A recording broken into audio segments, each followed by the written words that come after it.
Assalamualaikum warahmatullahi wabarakatuh.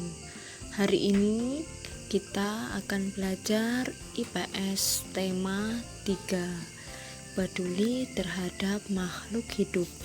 Pada tema 3 kita akan belajar kenampakan alam dan pemanfaatannya. Kenampakan alam yaitu segala sesuatu yang nampak atau terlihat di alam. Kenampakan alam yang pertama yaitu dataran tinggi.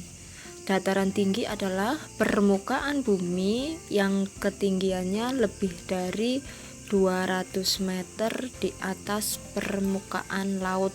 Jika kalian pernah mendengar MDPL, artinya meter di atas permukaan laut.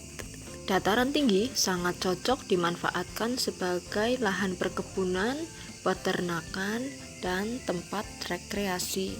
Di Jawa Tengah terdapat dataran tinggi yang terdapat di Wonosobo, yaitu dataran tinggi Dieng. Di Purbalingga juga ada ya, daerah Karangreja atau Pratin. Di daerah dataran tinggi sangat cocok dijadikan perkebunan teh karena suhunya dingin. Yang kedua yaitu dataran rendah. Dataran rendah adalah permukaan bumi dengan ketinggian 0 sampai 200 meter di atas permukaan laut. Lahan pada dataran rendah dimanfaatkan sebagai keperluan pertanian, perkebunan, peternakan, perumahan, dan industri. Hasil perkebunan di daerah dataran rendah antara lain padi, tebu, dan kelapa sawit. Sedangkan hasil peternakan di daerah dataran rendah antara lain kambing, lele, ayam, dan lain-lain. Mata pencaharian di daerah dataran rendah antara lain petani, peternak, dan pegawai perusahaan.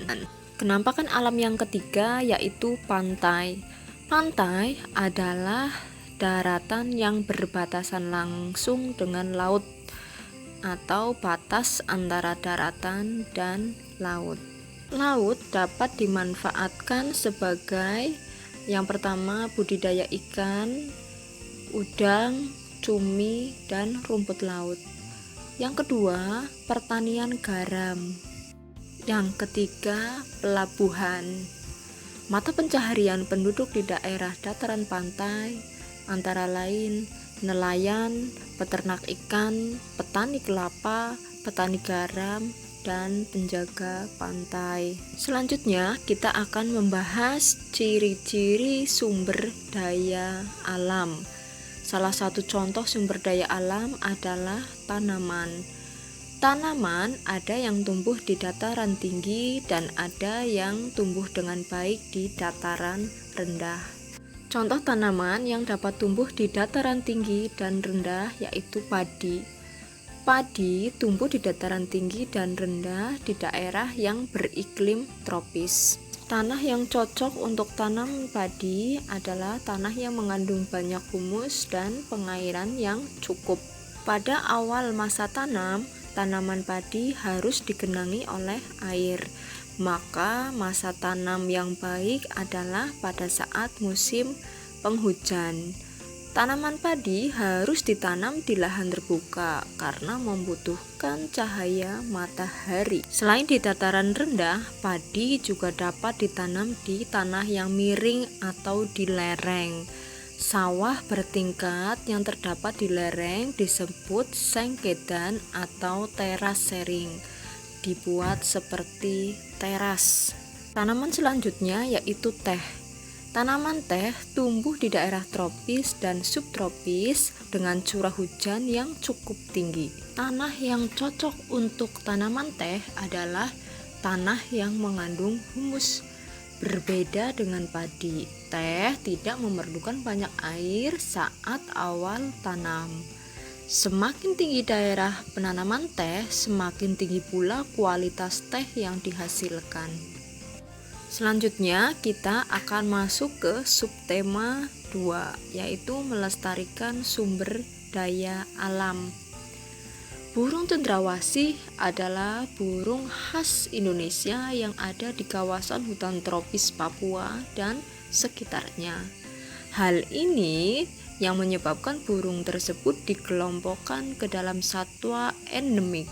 Burung cendrawasih termasuk ke dalam marga Paradise yang jika diterjemahkan artinya burung surga.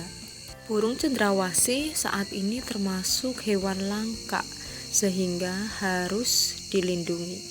Langka di sini artinya ada tetapi jumlahnya sangat sedikit. Bagaimana cara kita melestarikannya? Yang pertama, tidak memperjualbelikan burung cendrawasih, tidak memeliharanya, dan tidak merusak habitat asli. Ciri dan pemanfaatan sumber daya alam berupa hewan.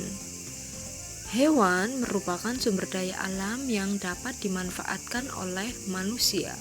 Hewan memiliki tempat hidup.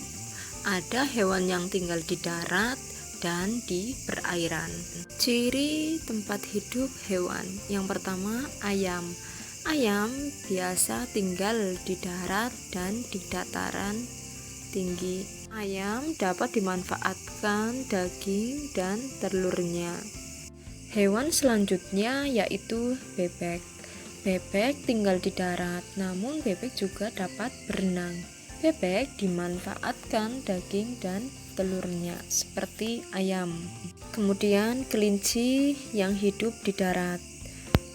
Kelinci umumnya dijadikan hewan peliharaan dan dimanfaatkan dagingnya.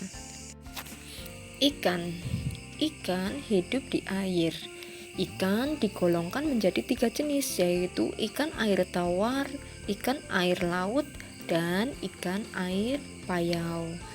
Ada ikan yang dimanfaatkan sebagai makanan dan juga sebagai hiasan. Kita akan masuk ke subtema 3, memanfaatkan sumber daya alam hayati.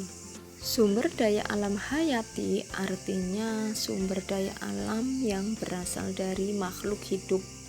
Dengan merawat hewan dan tumbuhan berarti kita telah mencintai lingkungan. Keuntungan apa saja yang kita dapat dari merawat hewan dan tumbuhan? Yang pertama yaitu tumbuhan dapat menghasilkan buah yang dapat kita makan. Kedua, hewan dapat menghasilkan daging. Di sini contohnya ayam dapat menghasilkan telur dan daging sebagai bahan makanan. Pelestarian sumber daya alam. Tuhan menciptakan sumber daya alam agar dapat dimanfaatkan oleh manusia. Manusia harus menjaga keseimbangan dan kelestarian sumber daya alam tersebut agar tetap ada. Contoh tindakan menjaga keseimbangan dan kelestarian sumber daya alam yaitu membuang sampah di tempat sampah. Kedua, menyiram dan merawat tanaman. Ketiga, menanam tumbuhan. Keempat, memelihara dan merawat hewan peliharaan dengan baik. Kelima, memanfaatkan sumber daya alam sesuai kebutuhan. Nah, anak-anak, apakah kalian sudah paham? Jika kalian ada pertanyaan, langsung kalian kirimkan lewat WA. Sekian dari Puintri. Wassalamualaikum warahmatullahi wabarakatuh.